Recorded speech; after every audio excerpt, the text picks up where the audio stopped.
네, 신중호의 마켓뷰입니다. 한때 국민주였었죠. 네카오, 네이버와 카카오.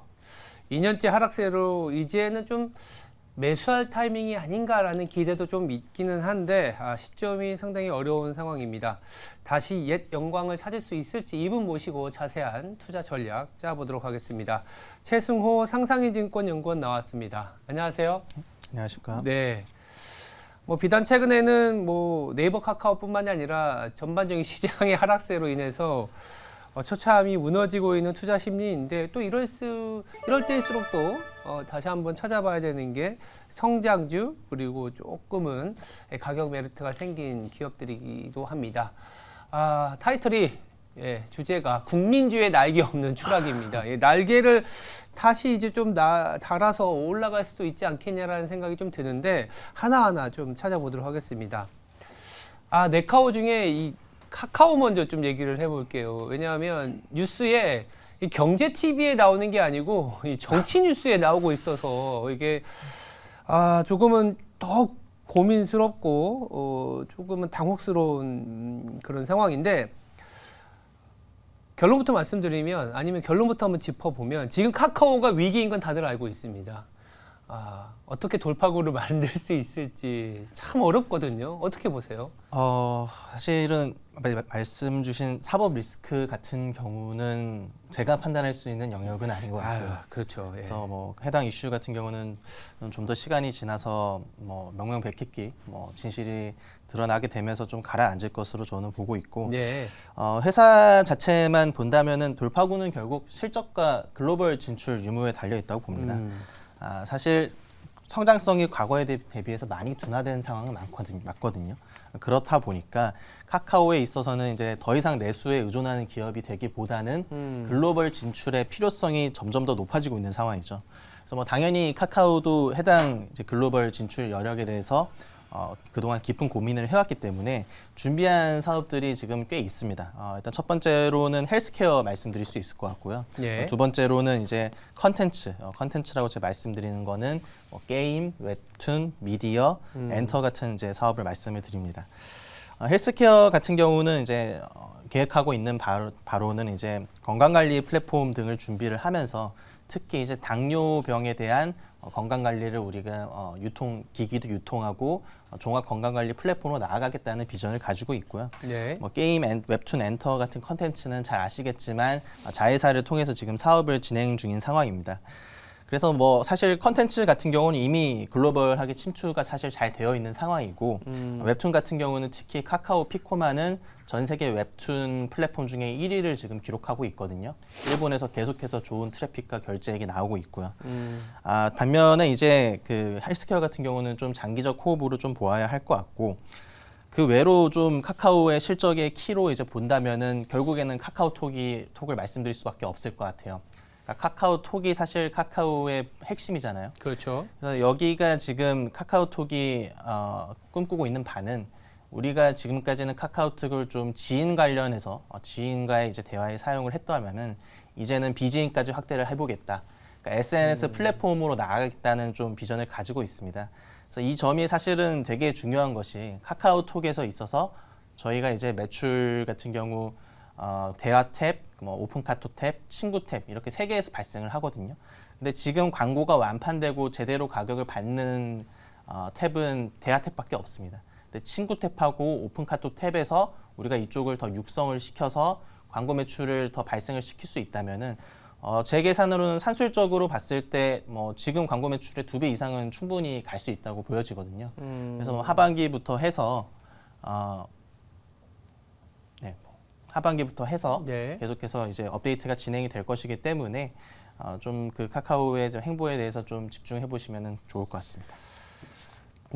이 카카오 아직도 좀 소위 말해서 물려 계신 분들도 있고 지금 4만 원대까지 깨지면서 연일 신저가를 갱신하고 있습니다. 이게 차트를 뒤집어 놓으면 참 좋은데 계속 속절없이 이게 무너지고 있는 게 우리가 알고 있는 악재들이 나왔지만 여기서 악재가 끝나는 거 아니냐 했는데 계속 악재가 재생산되면서 여러 가지 어려움을 겪고 있습니다. 근데 이럴 때일수록 좀 아까 얘기 주신 것처럼 헬스케어 쪽이라든지 컨텐츠 사업 그리고 고유의 이제 비즈니스 모델인 카카오톡의 개편을 통해서 뭔가 돌파구를 마련해 본다라고 했는데 그렇다면 지금 카카오가 형성하고 있는 이익이 있을 거고 그리고 이 이익에 기반한 밸류에이션이 있을 거예요.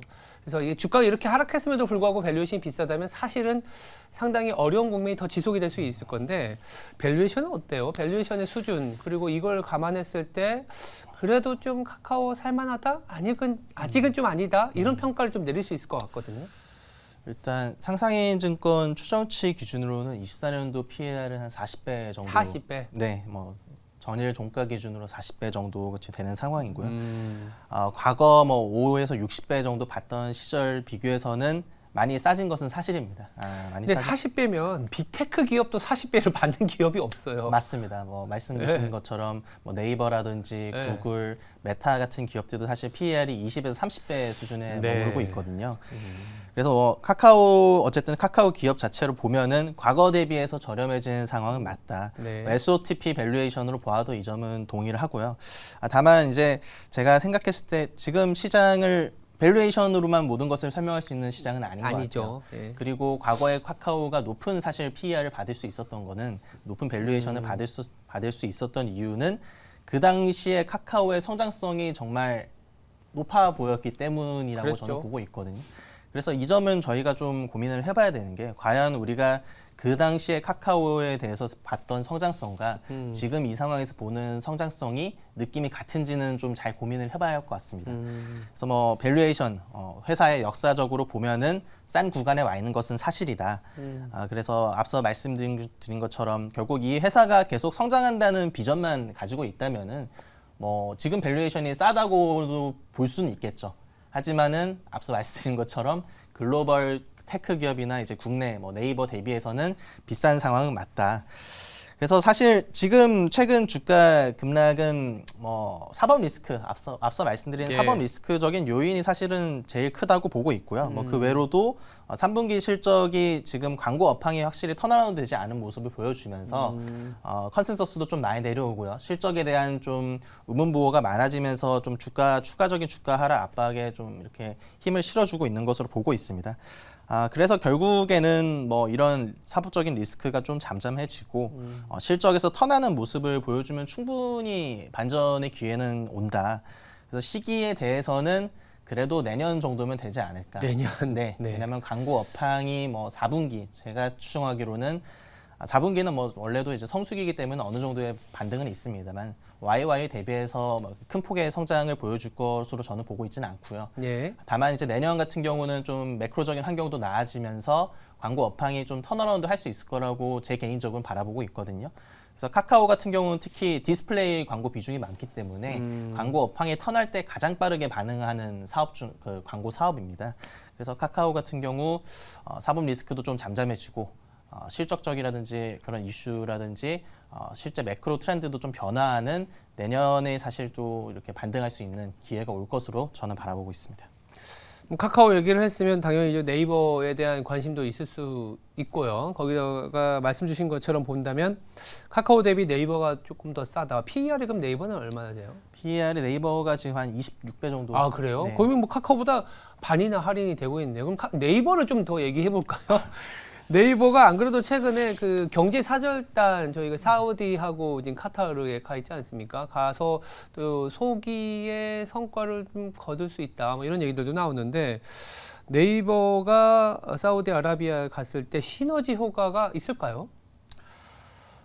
일단 네이버 같은 경우는 사우디하고 사실 연초부터 긴밀하게 좀 협력은 네. 해오긴 했습니다. 네, 네, 그러니까 네. MOU도 체결했고요. 그러니까 사우디 같은 경우 사실 지금 뭐 네옴시티부터 해서 나라에 좀 인프라 투자를 좀 많이 하고 있는 상황인데 거기서 되게 지금 중요하게 보고 있는 게 디지털 트랜스포메이션이거든요. 그러니까 IT 역량을 우리가 키우고 싶고 또 우리가 상대적으로 부족한 컨텐츠 역량도 키우고 싶다. 근데 사실 그 모든 산업의 근간이 되는 게 또 IT 인프라기 때문에 그렇죠. 뭐 그런 부분에서 네이버하고 MOU도 맺고 사우디 측에서도 네이버를 뭐 9번이나 방문하는 등 예. 뭐 계속해서 이제 협력의 의지는 좀 보여지고 있는 상황이라고 봐주시면 될 것 같습니다. 그래서 이번 경제 사절단에 이제 참가하신 기업들을 보면은 인터넷 소프트웨어 기업 중에서는 네이버하고 컴투스 이렇게 두 기업만 참가를 하였거든요. 네. 근데 이제 컴투스 같은 경우는 이제 종합적인 뭐 K 컨텐츠를 좀 알리기 위해서 네. 간 느낌이고 순수 소프트웨어 기업, IT 기업으로는 네이버가 유일하게 이번에 참가를 했습니다. 그래서 혹시라도 뭐 사우디 측에서 향후 본인들이 이제 사업을 영위하는 데 있어서 뭐 IT적인 역량이 필요하다, 아니면 그 기술적 도움이 필요하다. 그것을 만약에 한국한테 요구를 한다고 하면은 뭐 충분히 네이버와 이제 협업할 수 있는 여지도 남아 있다고 보고 있고요. 뭐 아직 순방이 진행 중이기 때문에 조금 열린 마음으로, 기대하는 마음으로 저도 좀 같이 기다려보면 될 것 같습니다.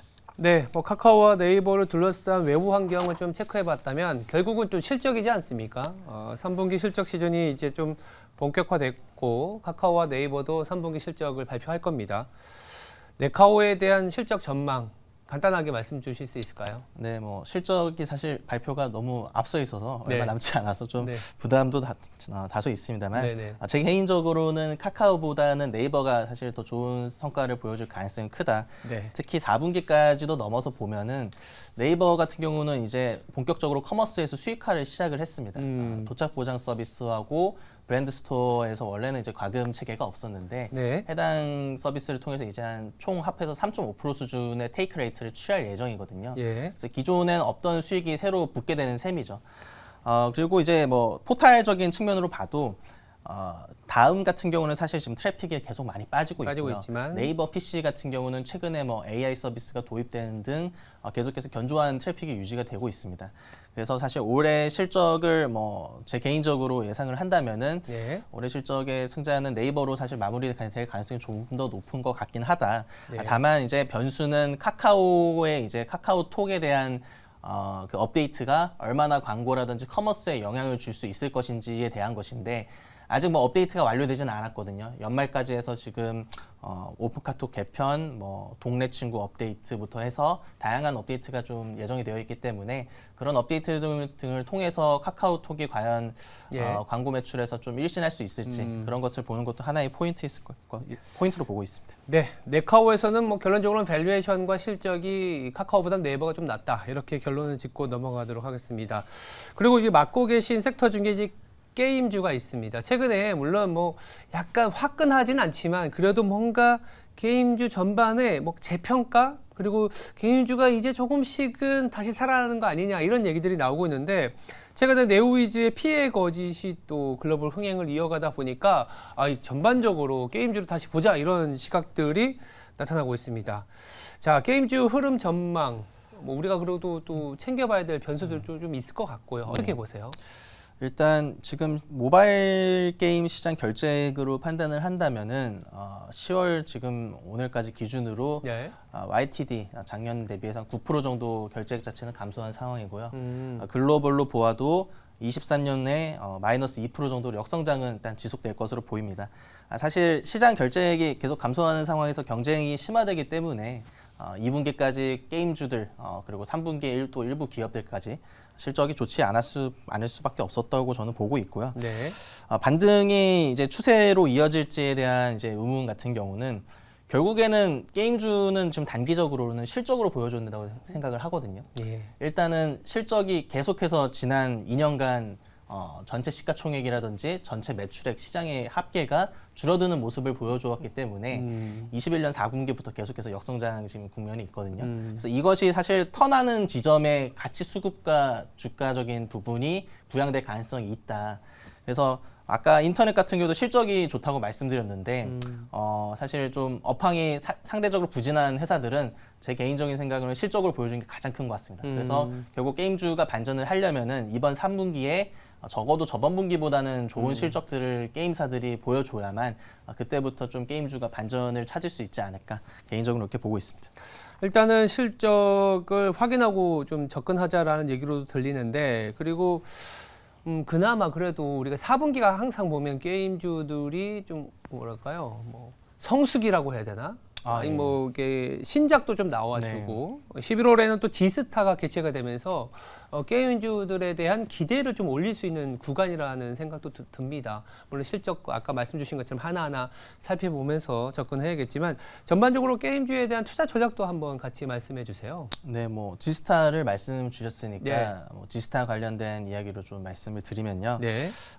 지스타에 사실 많은 게임 기업들이 나오지만 모두가 나오는 것은 아니거든요. 모두가 나오는 것은 아니기 때문에 이번에 이제 지스타에 나오는 회사들 중에서 기대 게임의 출시일이 근접한 회사나 아니면 오랜만에 나오는 회사에 한번 주목해 보면 좋을 것 같다.